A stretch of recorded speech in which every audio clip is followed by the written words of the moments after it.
Hello, everyone. Thanks for being here. I hope those of you who traveled with us to Mexico and Costa Rica had a little time off yesterday. I spent it at Six Flags for my daughter's eighth birthday. I don't recommend some of the rides. I'm still recovering from the crick in my neck, but it was a lot of fun.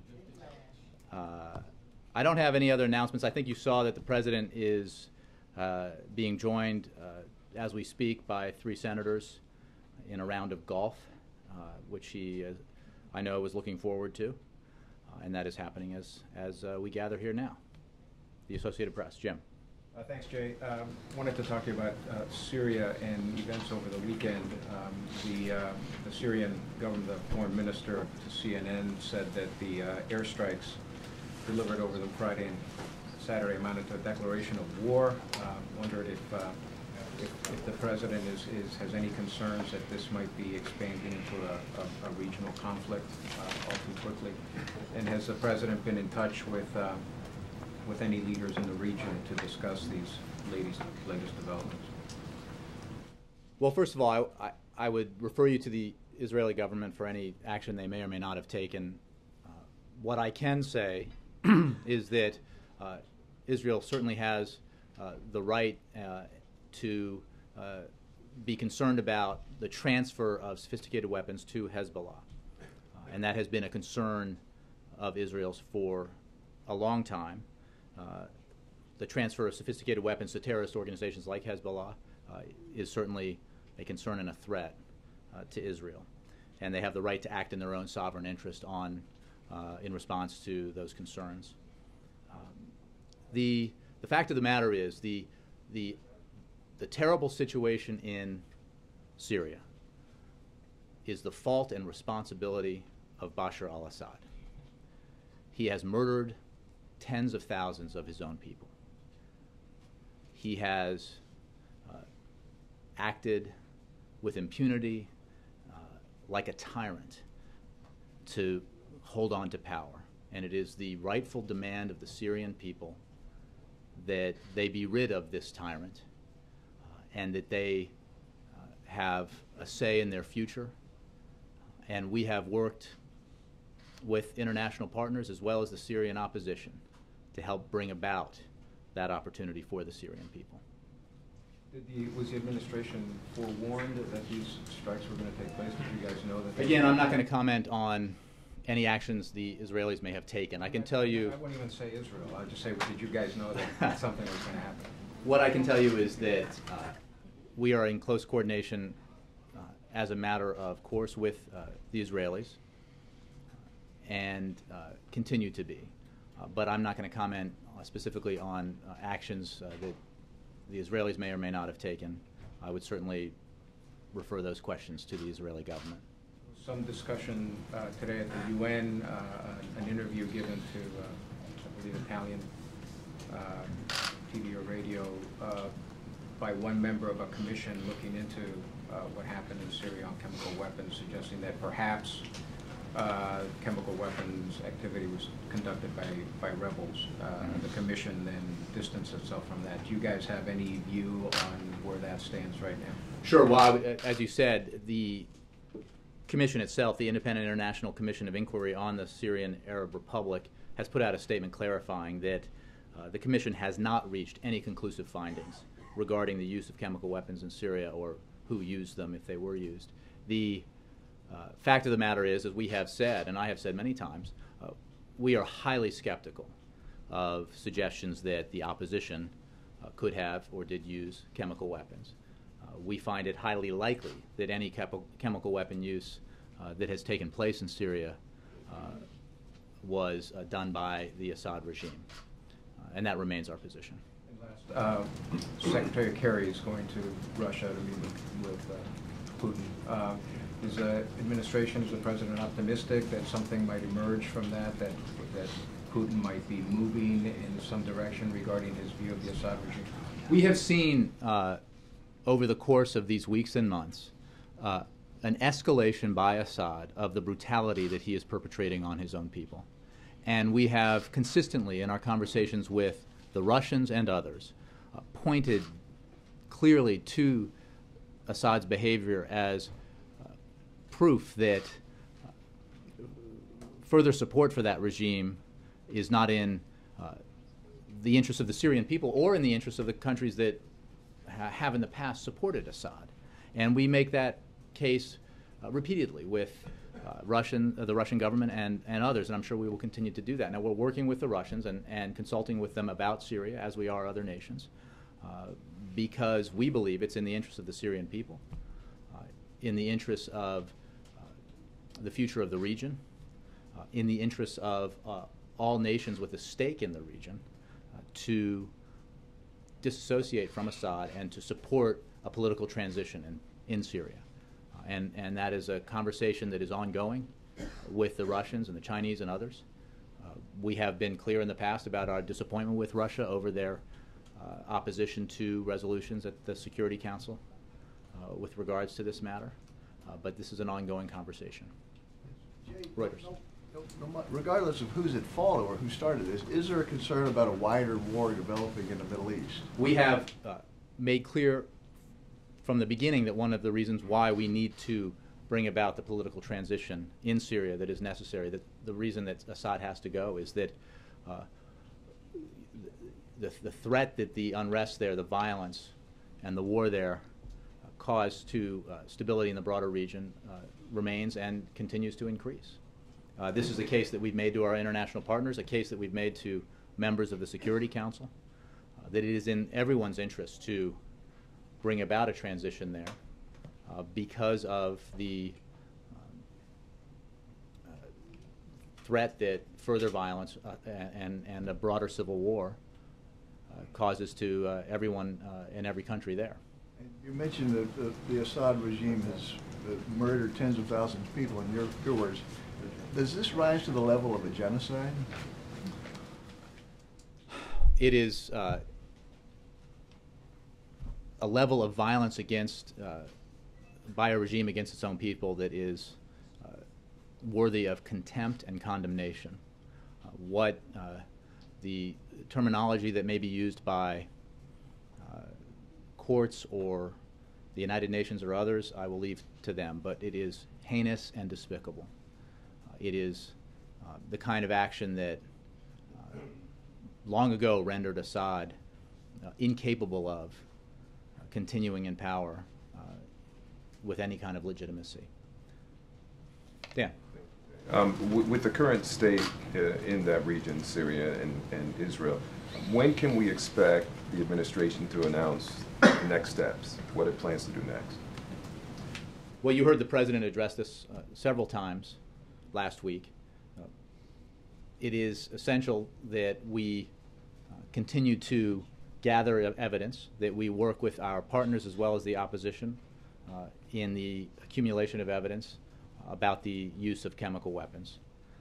We are continuing to work with our partners as well as the opposition in our efforts to provide assistance to the opposition. We have stepped up significantly our assistance to the opposition, and we, as you know and the President said, are the single largest donor of humanitarian aid to the Syrian people. So we are continuing to coordinate, but what I can't do is put a timeline on the end of an investigation. We obviously have made clear that we support a United Nations investigation into the use of chemical weapons in Syria. We call on the Assad regime to back its own call for such an investigation, to allow that investigation to take place. But we are not waiting for United Nations action alone. We are working through other means to try to build on the evidence that we already have of chemical weapons use, to assert in a concrete and firm way the chain of custody, when chemical weapons were used, by whom, and the full consequences of that use. But that does, of course, take some time. Internally here at the White House, among the President's top advisors, is there pressure for greater involvement in Syria? I think you have seen this administration engage in this terrible problem from the beginning, and we have not waited for developments before acting, we have acted in stepping up our aid, in pressuring Assad through sanctions and other means, isolating him and his regime, working with the Syrian opposition to help prop it up, as well as, or stand it up, help it get organized, as well as supply it non-lethal assistance. That assistance is flowing as we speak to the opposition. But I would point you to what the President said in the last several days about this problem and about the actions that we're taking. In light of what you just said over the weekend, Senator John McCain, in talking about the attack on Syria, said, quote, unlike the President of the United States, they, referring to Israel, saw a red line and they acted. Unfortunately, this President, President Obama, will not act. And that's a tragedy. And then he went on to say that President Obama has avoided involvement in Syria, much to the quote, shame and disgrace of the U.S. So is this an accurate or inaccurate portrayal of how the President has been handling the situation? We strongly disagree with those comments. The fact of the matter is, jumping to conclusions and acting before you have all the facts is not a good recipe for weighty policy decision making. We have seen in the not too distant past, the consequences of acting before we had all the facts. And that's why this President insists that we get all the facts.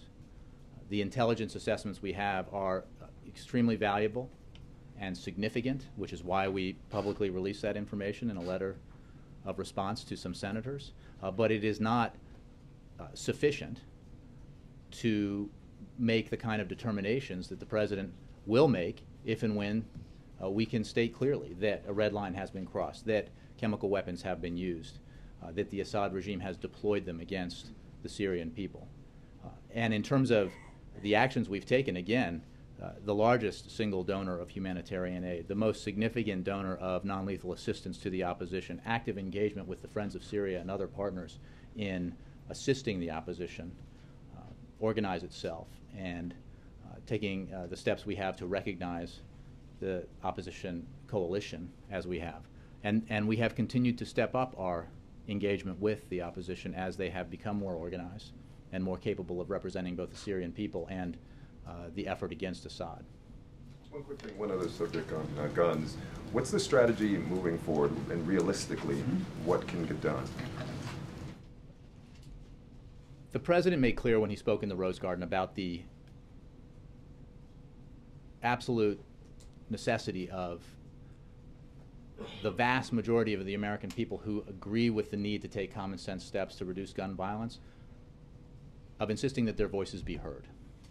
That when the Senate made the unfortunate choice, a minority in the Senate, of siding with the 10% over the 90% when it came to expanding background checks, the 90% needed to be heard.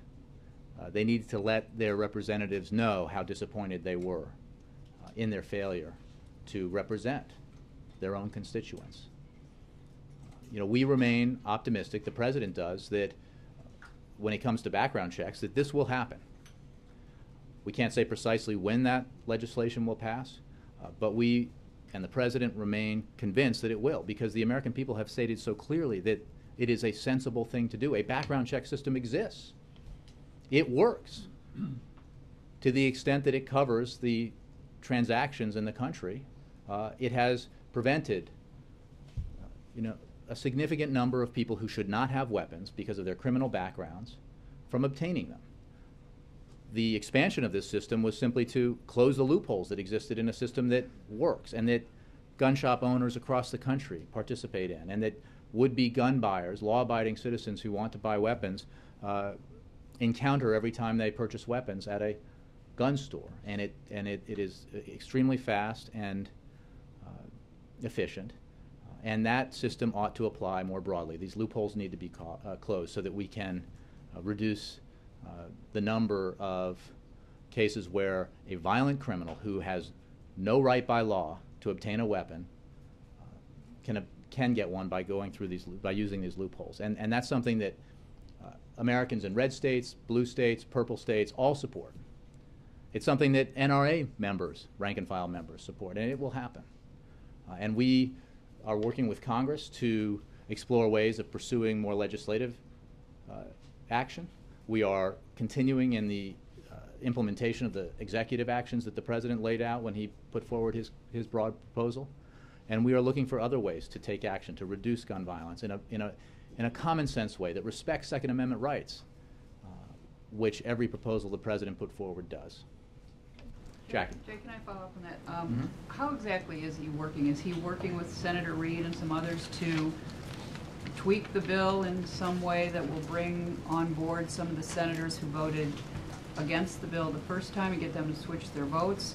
And how soon might we expect this to show some fruit? Well, when it comes to the next steps legislatively, I would suggest you ask those senators who are engaged in the process.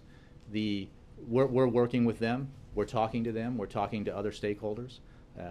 From the President on down. I mean, the conversations he's been having with lawmakers of both parties, in particular in the Senate, have obviously had as a number one topic frequently the economy and our budget challenges and the need to reduce our deficit in a balanced way, but they have included extensive conversations about immigration reform and actions to reduce gun violence, and those conversations continue both at the presidential level, the vice presidential level, and the staff level. We'll work with Congress on next steps in terms of attempting to pass some of the legislation that unfortunately did not pass recently. But I don't have a timetable for you. That would be for the Senate to decide. Yeah.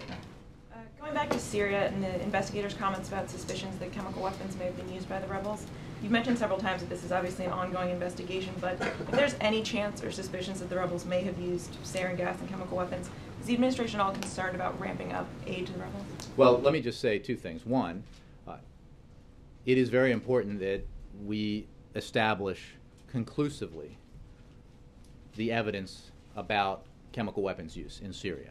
And that includes who used it and under what circumstances and where. Having said that, it is also our position, and that's why that investigation needs to continue. That's why we're working both through the United Nations and through other means to gather evidence. Separate from that, or related to that, is the fact that we are highly skeptical of any suggestions or accusations that the opposition used chemical weapons. We find it highly likely that chemical weapons, if they were in fact used in Syria, and there is certainly evidence that they were, that the Assad regime was responsible. But to the point of your question about why we need to be thorough and gather facts that can be corroborated and reviewed and presented, we have to be sure about the case that we're making. And the President has made clear from here and from his statements and the answers he gave in press conferences abroad that that's what he intends. Yeah, Bill. When the President made his comment about the red line for the first time in the August news conference almost a year ago, did he go further than he had intended, further than he and the staff had discussed? The President's use of the term red line was deliberate and was based on U.S. policy. The world knew that the Syrian government possessed chemical weapons, and we had a concern that as the regime was increasingly beleaguered, it might use chemical weapons against the Syrian people in desperation. The message that the President delivered that day was the same message that he was delivering in private. It was one that he and others in the administration have reinforced on multiple occasions ever since. And as I said, it was consistent with what we were saying both to the Assad regime and to others privately. Was there no concern that he had hemmed U.S. policy in a bit? It is, by definition, a game changer when chemical weapons are used. There are international conventions that prohibit the use of chemical weapons, and there are international norms that are violated when chemical weapons are used. It is, by definition, a game changer. When the President talked, as he did the other day, about the fact that use of chemical weapons enhances the prospect or increases the prospect of proliferation of those weapons getting into the hands of terrorists or other non-state actors, and that by extension then that creates further threats to the United States and our allies.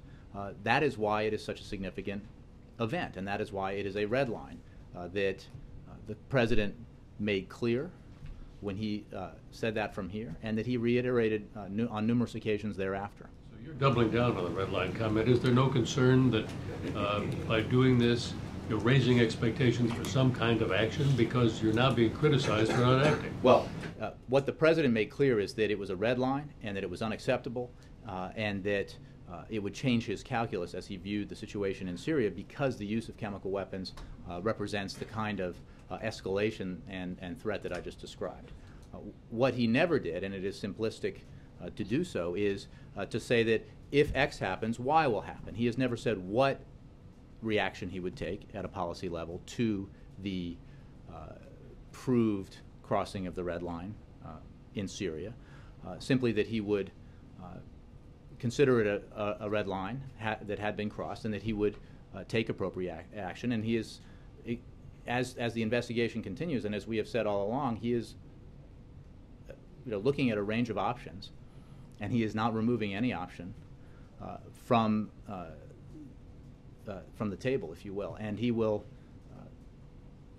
take action that he thinks is in the interest of the United States and our national security, as well as in the interest of the Syrian people. So you're saying that he will take action if and when he will take action? I think you've heard the president make clear that he considers it a serious transgression, and that is why we need to assemble all of the evidence to ensure that we have a case that it has been used, that chemical weapons have been used, and that he will look at an array of options that are available to him in response to that use. And in the meantime, does a story like the one in yesterday's New York Times help to take some of the burden off by raising all of these things and suggesting that you need to have all the evidence before he acts? The fact is, and I think as I mentioned earlier, there's a recent enough example of why we need to make sure we have our facts in matters like these, and the dangers inherent of not having all those facts and corroborated evidence. So we don't need stories like this one to make that case. The president, I think, is very clear about how serious he considers the use of chemical weapons, and very clear about the fact that we need to make sure we have all the evidence before we make policy decisions based on the use of chemical weapons. But how is it a red line if it's crossed this so-called red line and then there's nothing specific tied to it? Ed, I think we've had this discussion several times already, and both. Right, but you're saying there's a range of options. Sure. So you tell someone you cross a red line, you're in trouble. There's supposed to be something at the end of it. What is that? Very clear, and we made clear that that we were concerned, and our international partners were concerned, that Assad, as he became more and more beleaguered, would resort to the use of chemical weapons. It was essential that we made clear, both in private communications to the Assad regime, as well as in public, as the president did, how seriously we would view the use of chemical weapons, and that is what the president did. And we are now in the process of gathering the facts, not rushing to conclusions, not acting precipitously based on an incomplete case, but gathering the facts in order to make a judgment about what policy actions the president might take in reaction to the crossing of the red line. And I think that is entirely the right way to go, and certainly what the American people would support, rather than say precipitous action based on strong but limited evidence, which is what we have at this Israel time. Acted too quickly then over in the last 2 days? I think you're conflating two issues here. No, but as I said, they took military action. well, again, I'm not going to to comment on the actions that Israel may or may not have taken, but it really is saying they may not have taken action. I mean, the world. But I knows think you need to look at again just the news reports. I'm not going to comment on the actions. What I have said here is that Israel has, for a long time, been justifiably concerned about the transfer of sophisticated weaponry to Hezbollah.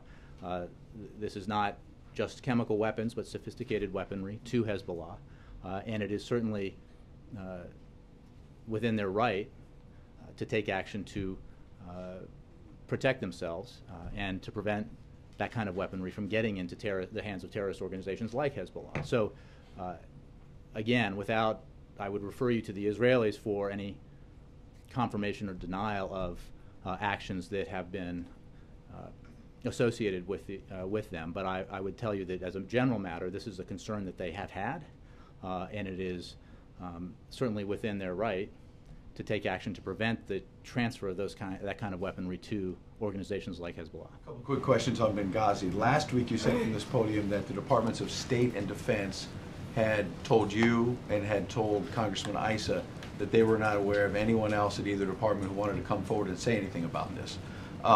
Now that there are, it looks like at least 2 or 3 witnesses who are going to be speaking to Darrell Issa, speaking publicly at his hearing on Wednesday, do you think they told you the whole story last week?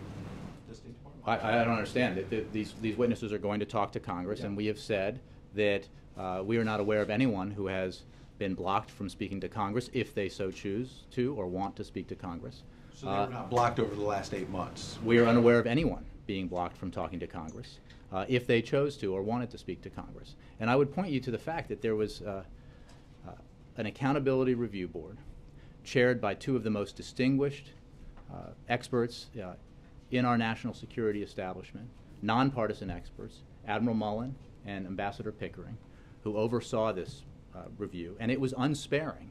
It was critical, and it held people accountable, and it made a series of recommendations for action that could be taken to improve security, to reduce the potential for these kinds of events from happening in the future. And every single one of those recommendations has been or is being implemented by the State Department. If that report was unsparing, why is Greg Hicks, who was the #2 to Ambassador Stevens, now going to tell Congress and tell the American people that there were U.S. Special Forces who were in Tripoli getting ready to board a plane, come to Benghazi to help these Americans, and they were told to stand down? Well, I think the Department of Defense has addressed this. I don't have access to the interviews that I think have been referred to in some of the news reports. So, but in terms of that issue, the response that the Department of Defense took and the actions that the Department of Defense took in response to what was happening in Benghazi, I would refer you to the Department of Defense. They have addressed this very issue, and I would refer you to the content of the ARB. Again, Admiral Mullen, Ambassador Pickering, former chairman of the Joint Chiefs, one of the most respected diplomats, living diplomats in our country, served under presidents of both parties, oversaw a very rigorous investigation that reached a number of conclusions, including the fact that action was taken immediately and appropriately, and that action saved American lives. I know what they said, but Greg Hicks is saying that... You're citing an interview that I don't have access to. Okay, but he's challenging the credibility of the White House. You don't care about what he's saying? Do you think he's lying? Again, Ed, you're citing an interview that I don't have. People could have been helped. I'm saying that there was an accountability review board led by 2 men of unimpeachable expertise and credibility who oversaw a process that was rigorous and unsparing, that was highly critical in some areas, and that produced a series of recommendations that have all been acted on by the State Department, as the President insisted be the case. What he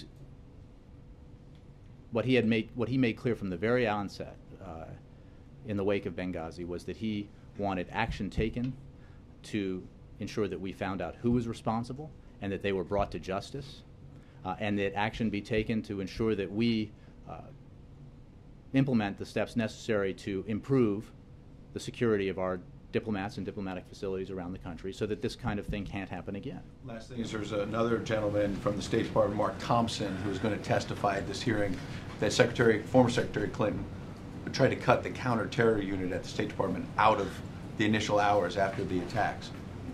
Does the White House, have you checked on that? Do you think that's accurate? Do you have any concerns about that, why they would have been cut out?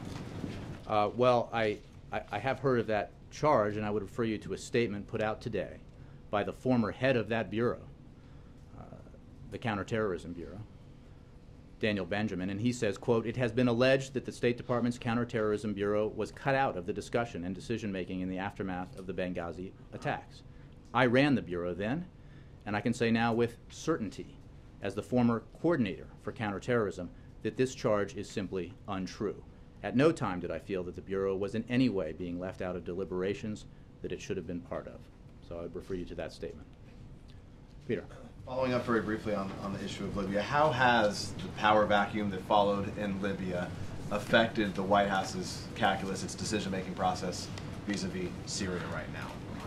What are the lessons? Well, I think we have said, it's an excellent question, and I think we have said that with regards to all the countries that have been affected by the Arab Spring and the turmoil and upheaval that we have seen across the region, that we look at them each distinctly and take actions according to and make policy decisions according to the distinctions that we see. Not every country is the same, as you know.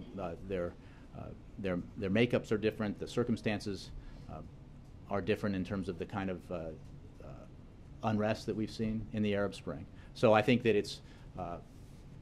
it's impossible to draw too many parallels between, in this case, Libya and Syria, as we made clear, I think, early on with regards to Syria, when some of these parallels were drawn, that the circumstance that confronted the president in Libya was one where he had the opportunity to take action with our international partners to prevent the imminent attack on a city that would have led to countless deaths at the hands of the Gaddafi regime.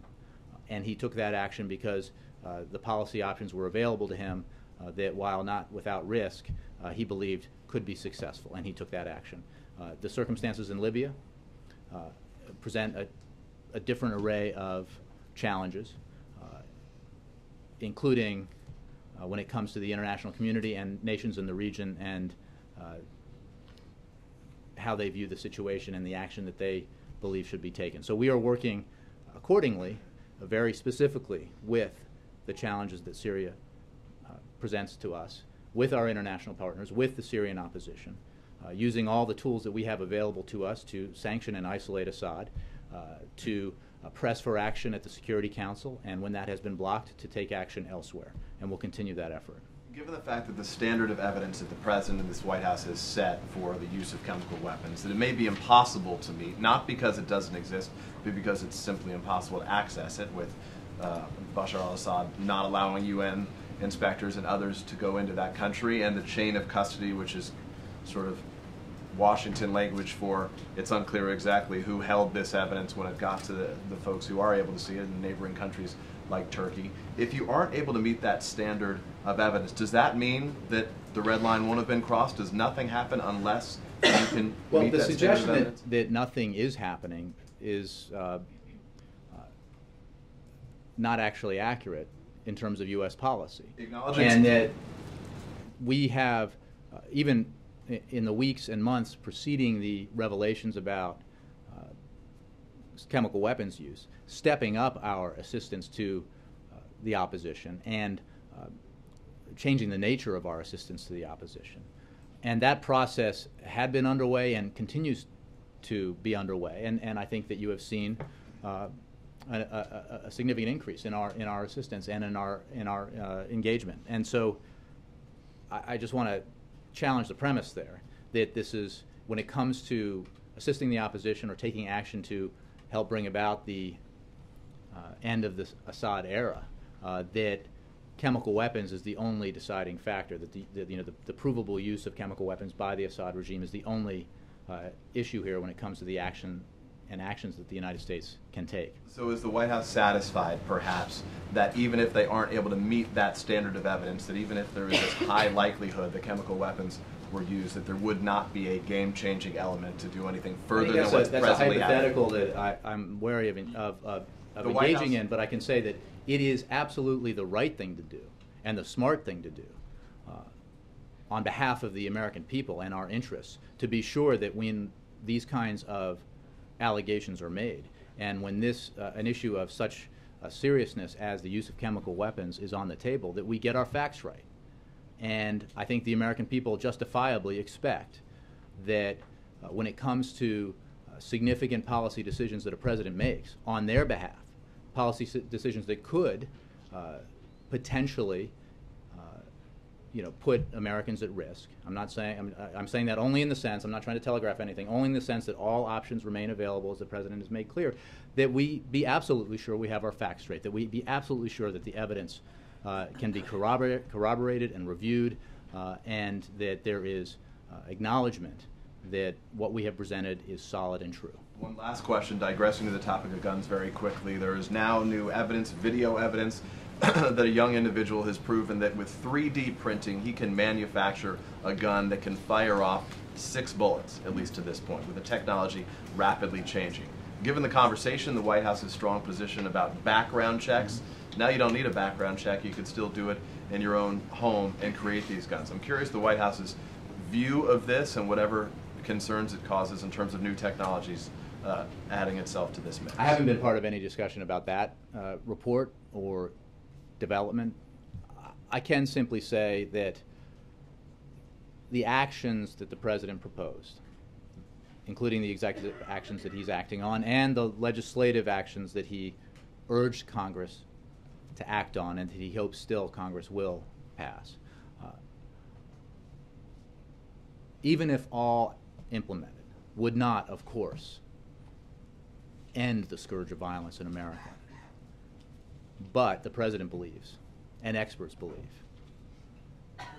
that they would result in a reduction of gun violence. They would save lives. That maybe, that certainly there would be children in America who would be alive because of these actions, and that is alone well worth the effort. Should we be allowed to make guns at home? Should people be able to make them? I don't know enough about the report that you're citing to make a comment on that. I simply make the point that the fact that we can't prevent every act of violence doesn't mean we should not act to prevent some. Juliana. Thanks. Can you tell us a little bit about what's on the agenda for the President's meeting tomorrow with South Korea's President, and will they be working to devise a new strategy to confront North Korea? I can tell you that the President looks very much forward to meeting with his new counterpart from South Korea here at the White House, and that, as is always the case, there's a full range of topics that will be discussed in this very important bilateral relationship that we have. North Korea will, of course, be one of those topics, as will the United States' overall strategy of engagement with Asia, our economic ties to both South Korea and the region. So I don't have anything more specific for you than that. I think we'll know more and learn more and be able to talk to you about more tomorrow after the meeting. But it's obviously, as we've said, both in our visits to the Republic of Korea and in visits by Korean leaders here, this is an enormously important relationship on a security level as well as economic and cultural. So the President looks forward to the visit. Does he see it as an opportunity to reevaluate a posture toward North Korea? Well, we work very closely with our allies in Seoul on the challenge presented by the behavior of the North Korean regime, the provocations that Pyongyang engages in periodically and has of late engaged in, and the coordination between our two nations in reaction to that has always been strong and will continue to be. So I mean that just to suggest that this is not that this will not present a sudden new strain of conversation here. This is a conversation that's ongoing at the leader level as well as at the lower levels between foreign ministers and defense ministers and security and intelligence professionals. Also, I want to ask about sequestration. During this pay period from May 1st to 15th, non-commissioned officers at the White House have one furlough day. Can you talk a little bit about how you've seen that affecting operations here at the White House so far? Well, I can tell you, obviously, it results, as is the case across the government, when furloughs are implemented, in a reduction in staff, which limits some of what you can do. Everyone here works hard, and when we are a man or woman down in a certain department, that affects what we can do. But we're doing our best, obviously, as is the case across the government. Mark. Jay, is there a political agenda for the golf game today? The President looks forward to discussing with, and is probably discussing as I speak with, the senators a range of topics. This is in keeping with his engagement with lawmakers of both parties, and in particular Republican senators, to see if he can find some common ground on some of the challenges that confront us. You know, when it comes to reducing our deficit in a balanced way, getting our fiscal house in order in a way that allows us to invest in our economy and protect the middle class and help it grow and expand, you know, there's a broad-based consensus in the country about how we should do that. There's a broad consensus, a bipartisan consensus outside of Congress about how we should do that. There is even some consensus among, at least at the high altitude level, among Democrats and Republicans in the Senate, or at least some consensus among some Republicans with Democrats in the Senate about how we should do this. So he has been engaging in these conversations to try to find out if there really is a willingness to move forward with a compromise on deficit reduction that allows us to reduce our deficit in a responsible and balanced way that doesn't overly burden seniors or the middle class, allows for the investments in infrastructure and education that are essential to long-term economic growth, and would achieve the kind of deficit reduction that Republicans have long said they seek. And you know, it bears remembering that this president has signed into law over $2.5 trillion in deficit reduction. It bears remembering that we are now in the midst of the most precipitous decline in our deficit since demobilization after World War II.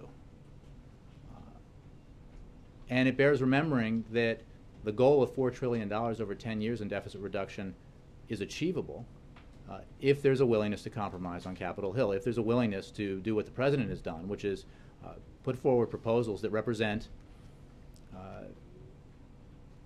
you know, some difficult choices by everyone, and that includes Republicans. And that means that revenue has to be part of the deal, that revenue has to be part of the equation, because otherwise you have to do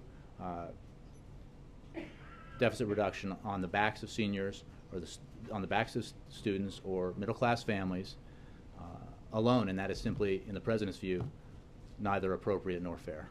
Does President Obama believe golf is conducive to this kind of discussion? Well, he's willing to try anything, and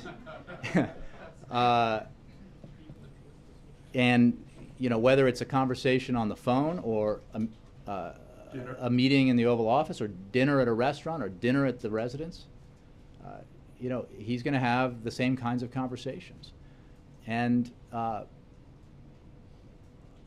test the theory that these kinds of this kind of engagement can help produce the results that everybody in this country, or at least the majority of the people in this country who care about and pay attention to these issues, wants to see. So, you know, I get asked a lot about inside game, outside game. You know, he has long engaged in both.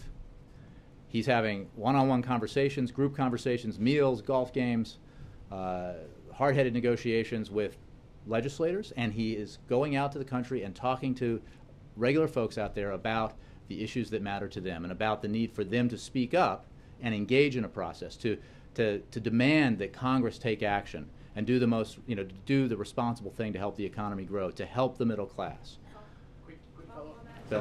Follow up on that, the trip to Austin later this week. What is the objective there? Are there specific things that he wants Congress to do related to that trip? Is he trying to call on them to pass certain measures, or is it more broadly speaking about the economy and the middle class? It is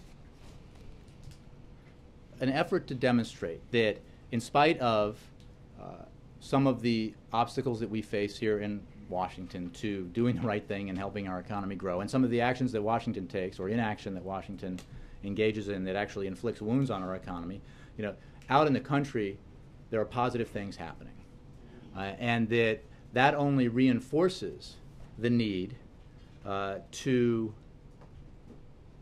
Washington to do some very simple things to help facilitate economic growth and job creation, to help enhance the prospects of the middle class rising and thriving. And you know, we're in a situation now where on Friday we had another month of positive private sector job creation. We had numbers that exceeded some expectations, but by no means were what we need in the end to get where we want to go, which is what the President has always said. As long as there is someone out there in the United States of America looking for a job, who wants a job and can't get one, he's going to keep working to improve our economy and improve the lot of the middle class. And that's what this trip will be about. It will highlight the fact that we need to, I mean, you remember the President talking in the State of the Union address about the need to ensure that good jobs for the middle class are available here in this country. And that includes the kinds of improvements we've seen in manufacturing and in industries in manufacturing that represent the future of the economy here and around the world.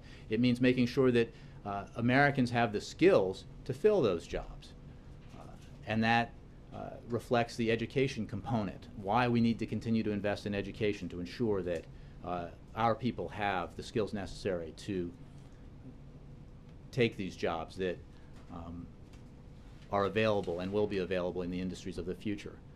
And finally, we need to make sure that those jobs, those middle-class jobs, provide a decent living so that the American dream can be achieved by Americans in the middle class. And, you know, taken as a whole, the proposals the President has put forward in his budget, including the key investments in the future that he's talked about, as well as the reasonable balanced deficit reduction that's a part of it, will help bring about a stronger and bigger middle class. And you'll hear him talk about that on Tuesday.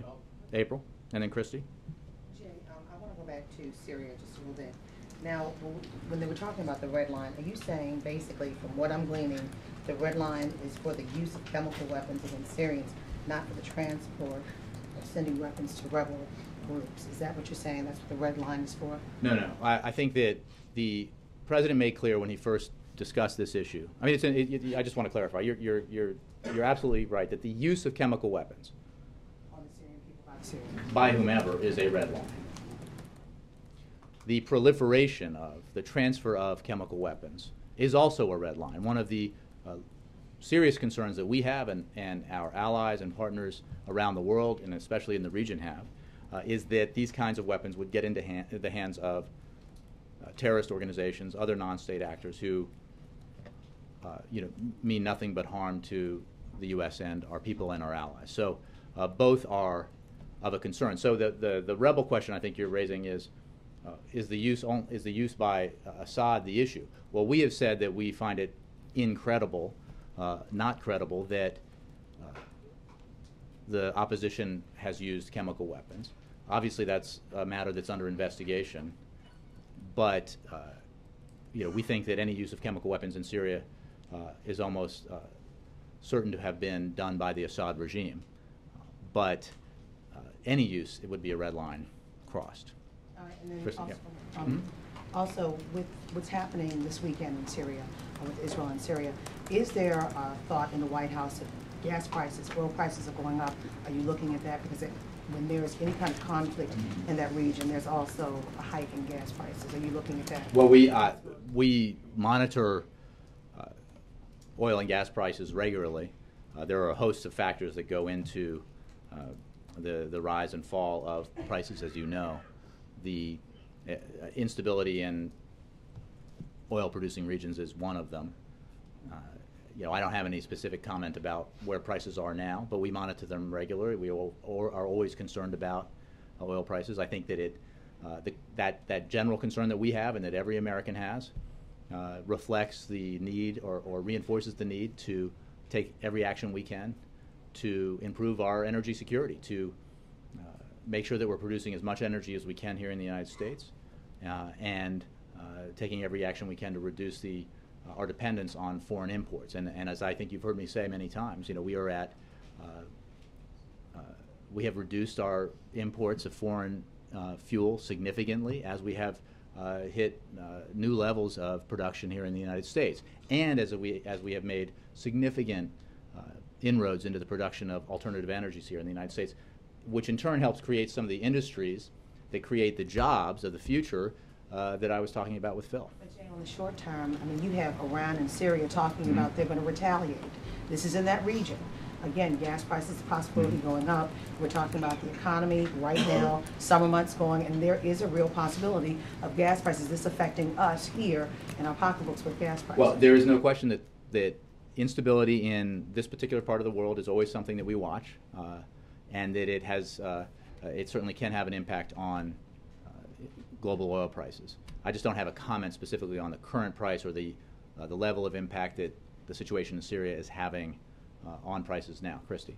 Thanks, Jay. On the plant explosion in West Texas, is the president still focused on this, and is he asking questions about whether federal regulators maybe did everything they were supposed to do to prevent this from happening? He is focused on it, and I think you saw him on a number of occasions because of everything else that was going on, in particular with the attacks in Boston, make sure that he was speaking about the tragedy in West Texas, that those families know that, you know, they were not and will not be forgotten. And you know, from what I understand, the issues involved in the of the industrial facility there are being investigated, so I don't have any insight to shed on that process or progress in the investigation.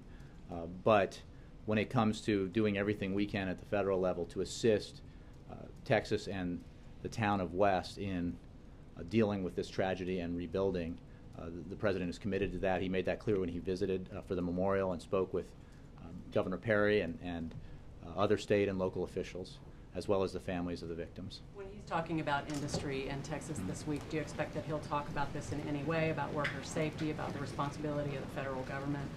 You know, I just don't have a preview of his remarks. I mean, he is, broadly speaking, he'll be talking about economic growth and development, but I don't have specifics for you.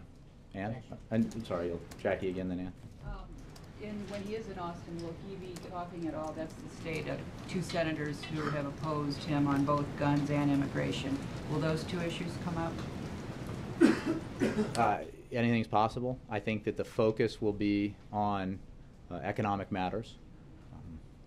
I think that he would encourage those senators and every senator to embrace the kind of common sense deficit reduction, balanced deficit reduction that allows for the investments in the economy that are so necessary, that the president supports. I'm not sure they'd go along with that, but he would welcome it if they did. But will he do that publicly while he's there? Again, I wouldn't want to preview the remarks entirely, because then you might not actually pay attention to them. So, on a separate matter, has the president gotten any briefings or information from, other than from the media, on what's happened in Bangladesh with the factory there that's killed 4 times as many people as the Triangle Shirtwaist Company? Terrible. Since there's so many U.S. retailers who get their goods from there. He has, as part of his regular briefings, been kept up to date about the tragic developments in Bangladesh and the tremendous loss of life. And I know that his thoughts and prayers go to the victims of that tragedy. I don't have specific information about you know, some of the issues you raised that go into questions about how this happened, but he is absolutely being kept abreast of that development. Just so we don't misunderstand, did the president choose these 3 golfing partners because there were specific issues with Senator Corker that he wanted to discuss, like Senator Corker did not support the gun background check compromise, or Senator Udall because Golf Digest ranks him as the best golfer in Congress? Does it? I didn't know that. Maybe he did. But the look, I think that it is fair to say that there are a host of relevant issues, policy issues, that the president could and would discuss with any one of the 100 members of the United States Senate. And he looks forward to these discussions that he'll have today, and they'll probably range across the set of issues that he and the Senate are dealing with. And he will, I'm sure, make a pitch for his policy agenda, make a pitch for the kind of you know, action that, you know, poll after poll show the American people support when it comes to our economic policies, or reducing gun violence, or comprehensive immigration reform, actions to enhance our energy independence. I mean, these are all things that have broad support from the American people. They're very common sense, and he's looking for partners anywhere he can find them, including on the 8th hole. Mara, last one. Just to follow up on this, the dinners and the golf game are really become objects of fascination in Washington, his outreach to Republican senators. I'm wondering if you could give us a sense of the frequency. I mean, other than the public type events that we hear about, the restaurant, or he has them over to the residence, I mean, does he talk to Republican senators on a daily basis, weekly? Like, how intense is this effort, other than the He certainly talks to, I don't have a running list of every conversation he has, at least not one that I can provide to you, but he speaks frequently with lawmakers, senators, in particular, including Republican senators, and I would say certainly, frequently, certainly weekly, but more than that. I mean, the engagement that you have seen is only part of the picture, and that's true of his involvement as well as the involvement of other senior officials in his administration, the vice president and others. So, he's looking to get things done, and he wants to talk to anyone who has that as his or her objective too, and is willing to accept that they may not get everything they want out of a compromise. In fact, by definition, they will not, and they can live with that. Partisan purists are not what he's looking for. He's looking for people who want to go about the business of building the economy, helping the middle class, responsibly reducing our deficit, reforming our immigration system in a way that will help our economy and the middle class, and taking action to reduce gun violence. So, if anybody who meets that standard, anybody who's willing to say, you know what, I accept that I'm not going to get, my dream partisan agenda. I accept that I'm going to have to give a little bit, that I may have to compromise in order to achieve these objectives, then he wants to have that conversation. At least once a week he talks to a Republican senator. Yes. All right. Thanks very much, everybody.